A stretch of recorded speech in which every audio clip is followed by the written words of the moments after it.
Manchester United need an 8-man clear-out to get the best out of Ruben Amorim's new tactics, according to reports. We're going to run through the BS around that.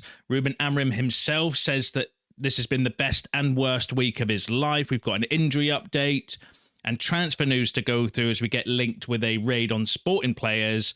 And what's the latest on Gyokeres potentially joining United? All that coming up in a rundown of all today's Man United news and transfer news that will keep you right up to date with everything. Welcome to Man United Review. My name's Jamie. Before we get into it, please smash a like on the video and let's jump straight into it. So let's go through the injury news. So Mason Mount is back in full training. There was pictures of him yesterday. There's no kind of update around whether he's going to be back for this week or this weekend. According to Steve Rawlinson from the Manchester Evening News, he said Mason Mount will be handled carefully and might not be available before the international break. But for those interested, Mason Mount is back in full training with Manchester United. I'd love for you to get involved in the comments, right? This is a bit tongue-in-cheek, but let me know how many games you think Mason Mount will be available for before he gets injured again. I'm going with 3. 3 is my prediction that he'll make 3 appearances and then be out for a few weeks again, because that just seems to be his history at United, which is absolutely terrible. And I like Mason Mount. I think there's a decent player in there, but I've never seen it. Never seen it consistently enough because he's only played a handful of games for us since he signed. So I'm going with 3. Let me know if you think what you think in the comments. How many appearances will Mason Mount make before he gets injured again? Now let's go for the Amorim quotes. So he gave a press conference yesterday ahead of the City game tonight, which I'm probably going to watch, to be fair. I think I'm going to watch that, see what everything's kind of all about. Let me know in the comments if you're planning to watch the game as well. So these are some of the quotes that he said. So, a difficult week, both the worst and the best of my life. Difficult because I'm leaving the place I love, but I'm joining one of the best clubs in the world. They are the best. And when he was asked about the Premier League, he said they were the best coaches and the best teams in England. It will be a difficult world, but I need it as a coach. And then asked on his relationship with Hugo Viana, who's joining Man City as their new sporting director. Is it sporting director or CEO? We will be friends until the end, but I have chosen my path. I have chosen Manchester United, my club. Man City is his club. I hope to help Manchester improve, and he will do the same, even if it's difficult to improve Man City. I have made my choice, and it's Manchester United. And then he went, I chose Manchester United. It's my club. So they were the kind of comments or some of the quotes from Ruben Amorim's press conference and interviews that he's done yesterday, as I mentioned, ahead of Sporting's match in the Champions League tonight against Manchester City. Now, in a previous video, I did mention that obviously with Amorim coming in, we're going to get heavily linked with a lot of Sporting players. I think for 2 reasons, right? One, because we have been linked with a lot of Sporting players anyway. There's a number of players that we have been heavily linked with. But then also I think that's going to be exaggerated now because of the fact, obviously, we've got Ruben Amorim coming in. And then lo and behold, a couple of rumours around us making a raid on Sporting. So Ruben Amorim quickly intends to impose his identity within the Manchester United squad. The new Red Devils coach, who wants to play a football totally opposite to that of Erik ten Hag, intends to quickly clean up. As a direct consequence, Anthony, Casemiro, Christian Eriksen and Victor Lindelof become players placed on the transfer market with the objective of freeing up a large payroll to allow Manchester club to welcome talents already targeted by the Portuguese coach. To stabilise his defence, Ruben Amorim has made Gonçalo Inácio a summer priority, and he could even bring back several other players he knew at Sporting Lisbon to Old Trafford. Already in the sights of Manchester United last summer was Ousmane Diomande, valued at £70 million by the management of Sporting. He could also make his way to England. So that came from a Sky Sports journalist via Gimme Sport. Not the most credible, being honest with you, but again suggesting that Ruben Amorim himself may turn to a few former Sporting players to help obviously improve United, which is not beyond the realms of impossible, because some managers do, or most managers like to sign 1 or 2 players from their previous clubs to help bring them in. So I don't necessarily think that that's beyond impossible, because Inácio and Diomande specifically, and Gyokeres, players, and Hulman as well. So there's 4 players that we've already been linked with from Sporting anyway that have been of interest to United. I just think we need to be careful because we are going to get linked with a load of Sporting players. Whether there's any truth in it, we'll need to wait and see. And for me personally, I would want to see a little bit more credibility regarding that story, because I don't think it's come from the most credible source. But it is something we need to be mindful of because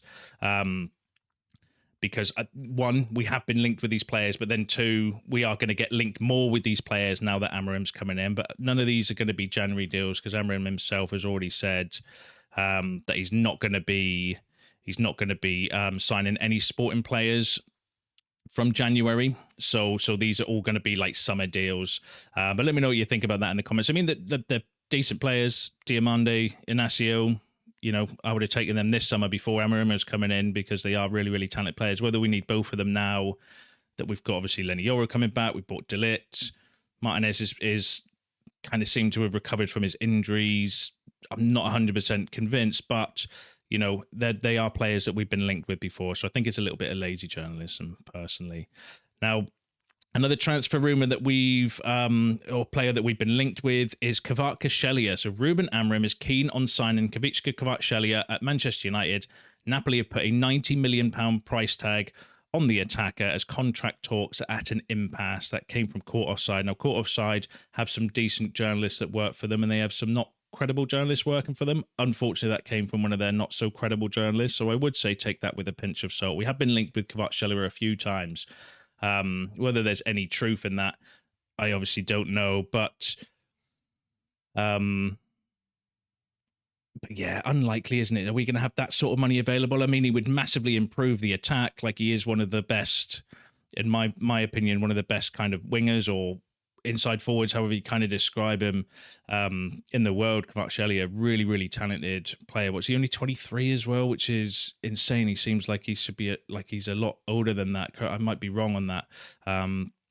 But he is still quite young as well. Would be a really, really good signing, but I don't believe the credibility of the source. Personally, it's not come from the most credible outlet, and it's the second or third time we've been linked with him by, I would say, more like gossipy rumor places. So I'd say at the moment, take it with a pinch of salt. As much as I would like it, I don't think there's any truth in those rumors personally as it stands. Obviously, things could change, but yeah, let me know what you think about that. Now, that's not the only player that we've been linked with in the last few days, or former Sporting players. Viktor Gyökeres is another one. Now, according to Portuguese newspaper Record, they report that Gyökeres turns his nose up at the idea of joining United. It suggested that whilst Amorim believes he can turn United around, Gyökeres is less enthralled by such a move. United are described as being disorganised, and Gyökeres would prefer a move elsewhere if he was to leave Sporting. The presence of Amorim is thought to be the only major positive about United in the eyes of Gyokeres, so a move to Old Trafford is viewed as unlikely. So that came from Portuguese outlet Sporting, basically saying that Gyokeres doesn't fancy a move to United because he sees it as a mess. And to be fair, I don't blame him. If you're a striker at the moment looking at United, you're thinking, well, wouldn't get the ball. I wouldn't get any chances created for me. I'd be just running around like a headless chicken on the pitch, pressing, and that would be my job. And that's not what you would want to do as a striker, because we don't provide any service for our striker. Rasmus Højlund's had like 0 chances created for him consistently since he's been with us, pretty much. Like, he hardly has any chances created for him. So if you're a top striker like Viktor Gyökeres is, maybe you are looking at that and saying, well, hold on, where am I going to score goals at United? Because no one's passing me the ball. No one's going to give me the ball. I'm not going to create I'm not going to have the ball created or chances created for me. So why on earth would you want to come to United? Which is fair enough. I don't necessarily believe the credibility of the Record, and not the most credible outlet when it comes, but Portuguese, so they might have some connections in that sort of world. But so yeah, latest on Gyokeres, viewed as unlikely coming to United. Now, let's go through the last story I've got for you. Now, this came from Samuel Luckhurst, right? Now, Samuel Luckhurst is a credible source in terms of he gets some decent news and stuff, but he is also a shit stirrer. And I think this is one of his shit stirring pieces, being honest with you. So he said, United have to back Amorim with at least an 8-man clear out. If United are to execute Ruben Amorim's 4-3-4, it will require at least 5 signings, which means at least 5 sales to go with those. Who will be released. So in his article, He's suggesting the following players should leave United or be sold in order to facilitate Amorim's either bringing in players or his new kind of formation. So Johnny Evans, he's out of contract anyway. Victor Lindelof is out of contract. Maguire does have a +1, but is effectively out of contract.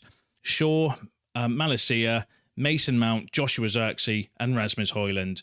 Now, the interesting thing about this, and the reason I wanted to bring it to you, is because it's not beyond the realms of impossible. Some of those players, not all of them, I'll go through and give my thoughts in a second.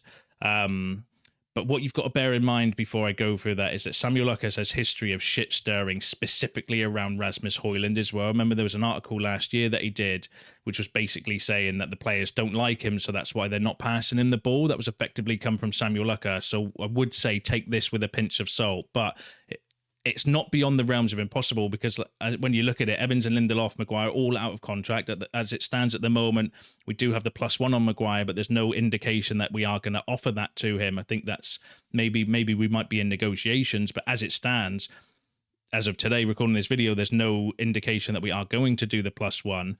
Shaw's injury prone. I would look to sell Luke Shaw. Malacia, again, answers on the postcard. Who knows what he's going to be like when he comes back, but I don't think he was a number 1 left back anyway, so there's the potential that actually he might be looked to be replaced or moved on. Mason Mount, we've just spoke about, it massively injury prone as it stands at this moment in time, unless Mount stays fit for the rest of the season and shows us what a player he can be, because I do think there is a player in Mount. But if he carries on his current United form, I would look to sell Mount in the summer personally, because there's no point having a player around that's consistently injured. It's the same reason why I would get rid of Shaw, so I can't be double standard in. If Shaw's injury prone and I would look to sell him, I would say the same for Mason Mount as it stands. Obviously, he could go on and have an outstanding rest of the season, but based on his current career at United, I would say that that's unlikely. Joshua Zirkzee, if you were to say right here, right now, would you sell him? A question mark around it. Rasmus Højlund, absolutely no chance. I would look to sell Højlund. I think he's got great potential. I just don't think we're utilising his strengths properly as well. So, but it's not beyond the realm of impossible. So while I think it is a shit-stirring story from Samuel Luckers, and again, I would say take it with a pinch of salt, there's only really 2 question marks on there. Zirkzee, I personally wouldn't sell, because, you can't judge a player who's just come to the Premier League at 23 years old, that's been here 3-4 months and has adapted to the league and had everything going on around him, new manager, all of this kind of stuff. I don't think it's as easy as people think settling into the Premier League, or even settling into England from a different country. So I would not be looking to remove Zirkzee or Højlund, but the rest, I don't think I'd be bothered personally. I don't think there's anyone on there that you're kind of thinking, yeah, okay, we desperately need to kind of keep them. So it's not beyond the realms of impossible that, although definitely not Højlund and Zirkzee. So I do think he's stirring a bit of shit there personally, Samuel Luckers. But important thing on that, though, get involved in the comments. Let me know if you agree. Let me know if you disagree. Let me know what you kind of think about that shortlist. Remember, we had another report there, again, not from a credible source, suggesting players like Casemiro and stuff. And that's the key, I think, going forward is if we are going to look to turn over the squad, we need to get rid of players first. That's just as important. It's just as it was important last summer. It's important the summer before. It's going to be important going forward. We need a big overhaul, in my opinion. We need to, in order to do that, we do need to, I think, start being a bit ruthless with the players that we're keeping around the place. But let me know what you think about that in the comments. Let me know what you think about all the other news discussed in today's video, because as you're all up to date with everything, don't forget to smash a like on the video on your way out. Subscribe to the channel if you are new, and I will see you in the next one.